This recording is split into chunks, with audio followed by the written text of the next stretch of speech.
Et Digital Escapade, c'est donc une société que j'ai créée il y a bientôt 2 ans. On est spécialisé dans la conception et le développement d'expériences ludiques et interactives.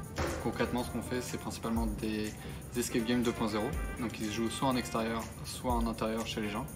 Et ça, on a une marque grand public donc, qui s'appelle Escape the City, où là on s'adresse vraiment que aux particuliers, avec un site internet où ils peuvent commander directement en ligne et jouer en totale autonomie.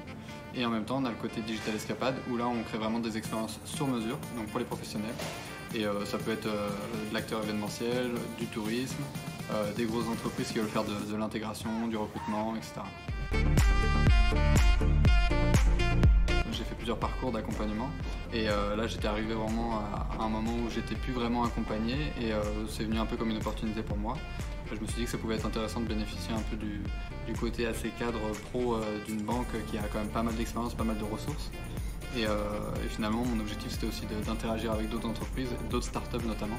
Donc je pensais que c'était une super opportunité pour moi. On est un peu tous confrontés aux mêmes problématiques, alors effectivement c'est pas toujours les mêmes timings, donc c'est toujours utile d'en apprendre un peu sur les uns et sur les autres.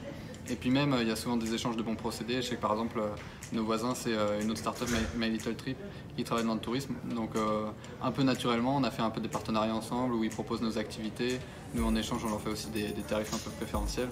Donc finalement le fait d'interagir avec d'autres startups ça aussi permet de créer des partenariats, des choses auxquelles on n'avait pas pensé, et donc ça fait un peu évoluer le produit aussi, donc c'est ça qui est chouette.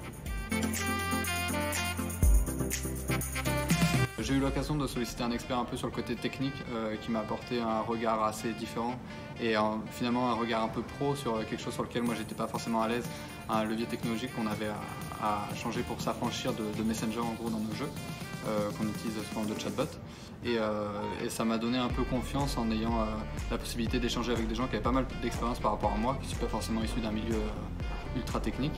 Et donc ça clairement c'était utile et je pense qu'il va falloir que j'apprenne aussi à voir quels autres leviers je peux solliciter.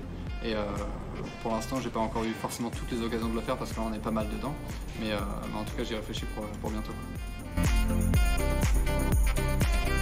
Je pense qu'il faut pas hésiter de toute façon.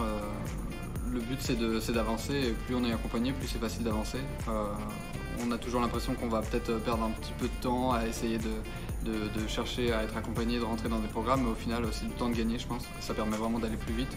Quand on a un problème, il y a toujours quelqu'un qui est passé par là aussi. Donc le fait d'avoir le regard des autres et d'avoir des experts qui peuvent nous accompagner, de toute façon c'est vraiment tout bénéfique.